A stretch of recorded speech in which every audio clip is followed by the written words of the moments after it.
कि दोहराता हूं सुनो रक्त से लिखी हुई कुर्बानी, जिसके कारण मिट्टी भी चंदन है राजस्थानी। रावल रत्न सिंह को छल से कैद किया खिलजी ने, कालजयी मित्रों से मिलकर दगा किया खिलजी ने। खिलजी का चित्तौड़ दुर्ग में एक संदेशा आया, जिसको सुनकर शक्त शौर्य पर फिर अंधियारा छाया। 10 दिन के भीतर न पद्मिनी का डोला यदि आया, यदि न रूप की रानी को तुमने दिल्ली पहुंचाया, तो फिर राणा रत्न सिंह का शीश कटा पाओगे, और शाही शर्त न मानी तो फिर पीछे पछताओगे। अब ये एक संदेश आता है चित्तौड़ के किले में, तो पूरे किले में बड़ी अफरा तफरी मच जाती है कि महाराणा पहले ही नहीं है और अब ये नया हमारे पर क्या आ गया। तो यह दारुण संवाद लहर सा तोड़ गया रण भर में, यह बिजली की तरह क्षितिज से फैल गया अंबर में। महारानी हिल गई, शक्ति का सिंहासन डोला था सतीत्व मजबूर जुल्म विजयी स्वर में बोला था। रुष्ट हुए बैठे थे सेनापति गोरा रणधीर, जिनसे रण में भय खाती थी खिलजी की शमशीर। अन्य अनेकों मेवाड़ी योद्धागढ़ छोड़ गए थे, रत्न सिंह की संधि नीति से नाता तोड़ गए थे, पर रानी ने प्रथम वीर गोरा को खोज निकाला। वन वन भटक रहा था मन में तिरस्कार की ज्वाला। यह लोक श्रुति है कि महारानी स्वयं घोड़े पर सवार होकर अपनी अंगरक्षिकाओं को लेकर, कोई विश्वस्त साथियों को लेकर जंगल जंगल गई, और एक जगह पर उन्हें एक पेड़ के नीचे सेनापति गोरा तलवार लिए मिल गए। तो वहां उनसे उन्होंने बात की, पर रानी ने प्रथम वीर गोरा को खोज निकाला। वन वन भटक रहा था मन में तिरस्कार की ज्वाला। गोरा से पद्मिनी ने खिलजी का पैगाम सुनाया, गोरा को पद्मिनी ने खिलजी का पैगाम सुनाया, मगर वीरता का अपमानित ज्वार नहीं मिट पाया। बोला मैं तो बहुत तुच्छ हूं, राजनीति क्या जानूं। अव्यंग में कहता है कष्ट में है, दुख में है, पूरी परंपरा, पूरा वंश उसने सेवा में लगाया मेवाड़ राजवंश के, और वहां से अपमानित होकर लौटा है तो कष्ट में है।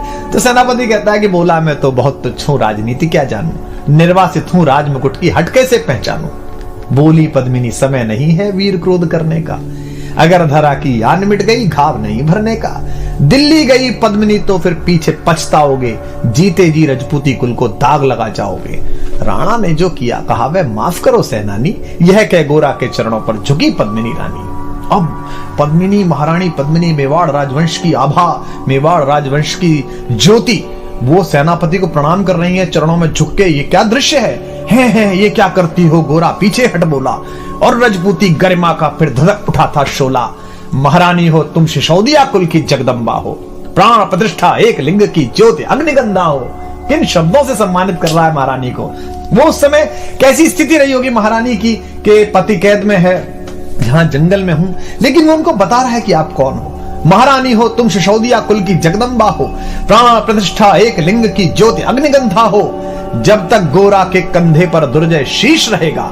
और ये प्रतिज्ञा भारतीय इतिहास में देखिए तो पिता में भीष्म ने जो कहा था, लेकिन ये दूसरी बार हो रहा है कि मृत्यु से वो कह रहे, कहते हैं कि जब तक गोरा के कंधे पर दुर्जय शीश रहेगा, महाकाल से भी राणा का मस्तक नहीं कटेगा। तुम निश्चिंत रहो महलों में देखो समर भवानी, और खिलजी देखेगा केसरिया तलवारों का पानी। खिलजी देखेगा केसरिया तलवारों का पानी। राणा के सकुशल आने तक गोरा नहीं मरेगा, एक पहर तक सिर कटने पर भी धड़ युद्ध करेगा। एक लिंग की शपथ, महाराणा वापस आएंगे, महाप्रलय के घोर प्रबंजन भी न रोक पाएंगे। शब्द शब्द मेवाड़ी सेनापति का था तूफानी, और शंकर के डमरू में जैसे जागी वीर भवानी, जिसके कारण मिट्टी भी चंदन है राजस्थानी। दोहराता हूं सुनो रक्त से लिखी हुई कुर्बानी। खिलजी मचला था पानी में आग लगा देने को, पर पानी प्यासा बैठा था ज्वाला पी लेने को। गोरा का आदेश हुआ सज गए 700 डोले, और बांकुरे बादल से गोरा सेनापति बोले खबर भेज दो, खिलजी पर पद्मिनी स्वयं आती है, अन्य 700 सखियां भी वो संग लिए आती है। स्वयं पद्मिनी ने बादल का कुमकुम तिलक किया था, दिल पर पत्थर रखकर भीगी आंखों से विदा किया था। एक युवा तेजस्वी योद्धा और मातृवत मां पद्मिनी ने जब उसे विदा किया होगा, दृश्य देखिए। और 700 सैनिक जो यम से भी भिड़ सकते थे, हर सैनिक सेनापति था, लाखों से लड़ सकते थे, एक एक कर बैठ गए, सज गई डोलियां पल में, मर मिटने की होड़ लग गई थी मेवाड़ी दल में। हर डोली में एक वीर था, 4 उठाने वाले, पांचों ही शंकर के गण की तरह समर वाले, पांचों ही अपने आप में अद्भुत थे। बजा कूच शंख सैनिकों ने जयकारी लगाई, हर हर महादेव की ध्वनि से दशों दिशा लहराई। गोरा बादल के अंतस में जगी ज्योति की रेखा, मातृभूमि चित्तौड़ दुर्ग की ओर फिर जी भर कर देखा। मातृभूमि चित्तौड़ दुर्ग को फिर जी भर कर देखा। कर अंतिम प्रणाम घोड़ों पर चढ़े सुभग अभिमानी, उन्हें पता है कि वो जहां जा रहे हैं वहां से जीवित वापस आना बहुत मुश्किल है। कर अंतिम प्रणाम घोड़ों पर चढ़े सुभट अभिमानी, देशभक्ति की निकल पड़े लिखने को अमर कहानी, जिसके कारण मिट्टी भी चंदन है राजस्थानी, दोहराता हूं सुनो रक्त से लिखी हुई कुर्बानी। जा पहुंचे डोलियां एक दिन खिलजी की सरहद में, उधर दूत भी जा पहुंचा खिलजी के रंग महल में। बोला शहंशाह पद्मिनी मलिका बनने आई है, रानी अपने साथ हुस्न की कलियां भी लाई है, एक मगर फरियाद फकत उसकी पूरी करवा दो, राणा रत्न सिंह से केवल एक बार मिलवा दो। खिलजी उछल पड़ा यह कह फौरन हुक्म दिया था, खिलजी उछल पड़ा यह कह फौरन हुक्म दिया था, बड़े शौक से मिलने का शाही फरमान दिया था। बस एक बार भेंट करना चाहती हैं। अब भेंट में क्या था कि महारानी के डोले में कविता कहती है कि एक लोहार बैठा हुआ था और साथ में ये गए थे सेनापति जी ताकि वो बेड़ियां काट सके। वह शाही फरमान दूत ने गोरा तक पहुंचाया। गोरा झूम उठे क्षण बादल को पास बुलाया, बोले बेटा वक्त आ गया अब कट मरने का, बोले बेटा वक्त आ गया है अब कट मरने का, मातृभूमि मेवाड़ दरा का दूध सफल करने का।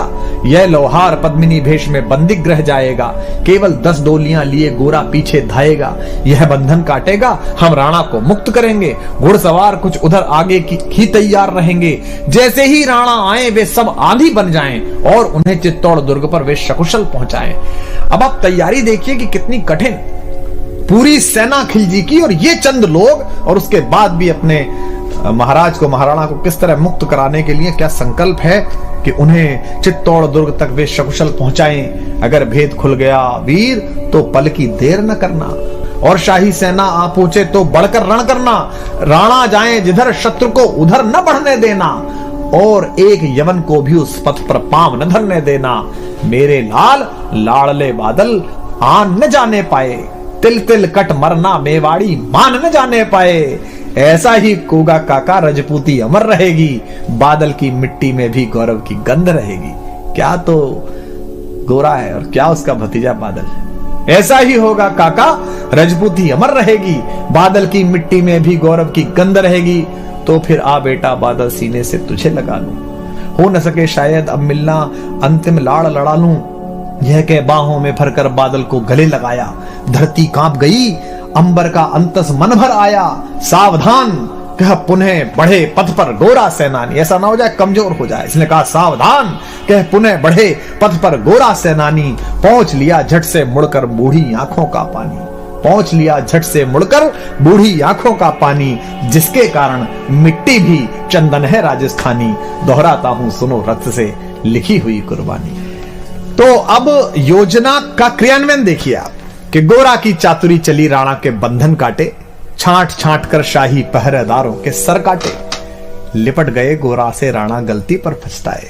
क्या लगा होगा महाराणा को कि जिस सेनापति पर शंका की, जिस सेनापति को स्वीकार नहीं की उसकी बात, आज वो आपातकाल में काम आया। लिपट गए गोरा से राणा गलती पर पछताए, सेनापति की नमक हलाली देख नयन भर आए। पर खिलजी का सेनापति पहले से ही शंकित था, उसे अंदाजा था कि कुछ गड़बड़ है।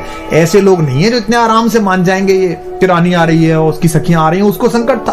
पर खिलजी का सेनापति पहले से ही शंकित था, वह मेवाड़ी चट्टानी वीरों से आतंकित था। जब यह मिलन लखा समझ पद्मिनी नहीं आई है, मेवाड़ी सेना खिलजी की मौत साथ लाई है। पहले से तैयार सैन्य दल को उसने ललकारा, निकल पड़ा टिड्डी दल, रण का बजने लगा नगाड़ा। दृष्टि फिरी गोरा की मानी, राणा को समझाया, रण मतवाले को रोका, जबरन चित्तौड़ पठाया कि आप तो जाई। राणा चले तभी शाही सेना लहरा कर आई। राणा इधर चले, उधर से शाही सेना को संकेत हुआ, कह रहे हैं तो राणा को इन्होंने मुक्त करा लिया। राणा चले तभी शाही सेना लहरा कर आई, खिलजी की लाखों नंगी तलवारें पड़ी दिखाई। खिलजी ललकारा, दुश्मन को भाग न जाने देना, रत्न सिंह का शीश काटकर ही वीरो दम लेना। टूट पड़ो मेवाड़ी शहरों, बादल सिंह ललकारा, हर हर महादेव का गर्जा नववेदी जयकारा। निकल डोलियों से मेवाड़ी बिजली लगी चमकने, काली का खप्पर भरने तलवारें लगी खटकने। राणा के पथ पर शाही सेनापति तनिक बढ़ा था, पर उस पर तो गोरा हिमगिरी सा अड़ा खड़ा था। कहा जफर से, एक कदम भी आगे बढ़ न सकोगे, यदि आदेश न माना तो कुत्ते की मौत मरोगे। रत्न सिंह तो दूर, न उनकी छाया तुम्हें मिलेगी, दिल्ली की भीषण सेना की होली अभी जलेगी। यह कह महाकाल बनकर गोरा रण में हुंकारा, लगा काटने शीश समर में बही रक्त की धारा। खिलजी की असंख्य सेना से गोरा घिरे हुए थे, पर वे मानो रण में मृत्युंजय बने हुए थे। इतने सारे सैनिक और एक योद्धा, पुण्य प्रकाशित होता है जैसे अगणित पापों से, फूल खिला रहता असंख्य कांटों के संतापों से। वो मेवाड़ी शेर अकेला लाखों से लड़ता था, बड़ा जिस तरफ वीर उधर ही विजय मंत्र पढ़ता था। इस भीषण रण से दहली थी दिल्ली की दीवारें, गोरा से टकरा कर टूटी खिलजी की तलवारें। मगर कयामत देख अंत में छल से काम लिया था, गोरा की जंघा पर अरी ने छिपकर वार किया था, पैर पर तलवार मार दी। जो ही गिरे वीरवर गोरा जफर सामने आया, शीश उतार दिया धोखा देकर मन में हर्ष आया। मगर वाहरे मेवाड़ी गोरा का धड़ भी दौड़ा, किया जफर पर वार की जैसे सिर पर गिरा हथौड़ा। एक बार में ही शाही सेनापति चीर दिया था, जफर मोहम्मद को केवल धड़ ने निर्जीव किया था। जो ही जफर कटा शाही सेना का साहस लर्जा, काका का धड़ लख बादल सिंह महारुद्र सा गरजा। अरे कायरो नीच बांगड़ो छल में रण करते हो, किस बूते पर जवा मर्द बनने का दम भरते हो। यह कहकर बादल उस क्षण बिजली बनकर टूटा था, मानो अंबर से धरती पर अग्निशिरा छूटा था। ज्वालामुखी फटा हो जैसे दरिया हो तूफानी, सदियों दोहराएंगी बादल की रणरंग कहानी। क्या पंडित जी ने क्या उत्तम शब्द इस्तेमाल किया है, सदियों दोहराएंगी बादल की रणरंग कहानी। अरे का भाला लगा पेट में आते निकल पड़ी थी, जख्मी बादल पर लाखों तलवारें खिंची खड़ी थी। कसकर बांध लिया आंतों को केसरिया पगड़ी से, पेट फट गया और पगड़ी उतारी और इस पर बांधी। रंचक डिगा नभः प्रलयंकर, सम्मुख मृत्यु खड़ी से। अब बादल तूफान बन गया, शक्ति बनी फौलादी, मानो खप्पर लेकर मैं रण में लड़ती हो आजादी। उधर वीरवर गोरा का धड़ अरिदल काट रहा था, उधर वीरवर गोरा का धड़ अरिदल काट रहा था, और इधर बादल लाशों से भूतल पाट रहा था। आगे पीछे दाएं बाएं जमकर लड़ी लड़ाई, उस क्षण समर भूमि में लाखों बादल पड़े दिखाई। मगर हुआ परिणाम अंत में वही कि जो होना था, उनको तो कण कण अरियों के शोणित में धोना था। मेवाड़ी सीमा में राणा सकुशल पहुंच गए थे, गोरा बादल तिल तिल एक एक कर मिटे सभी मेवाड़ी वीर सिपाही। रत्न सिंह पर लेकिन रंचक आंच न आने पाई, गोरा बादल के शव पर भारत माता रोई थी। क्या क्या युद्ध है, क्या युद्ध है। गोरा बादल के शव पर भारत माता रोई थी, उसने अपनी दो ज्वलंत प्यारी मणियां खोई थी। धन्य धरा मेवाड़, धन्य गोरा बादल अभिमानी, जिनके बल से रहा पद्मिनी का सतत्व अभिमानी। धन्य धरा मेवाड़, धन्य गोरा बादल बलिदानी, जिनके बल से रहा पद्मिनी का सतत्व अभिमानी। जिनके कारण मिट्टी भी है चंदन राजस्थानी। दोहराता हूं सुनो रक्त से लिखी हुई कुर्बानी, दोहराता हूं सुनो रक्त से लिखी हुई कुर्बानी।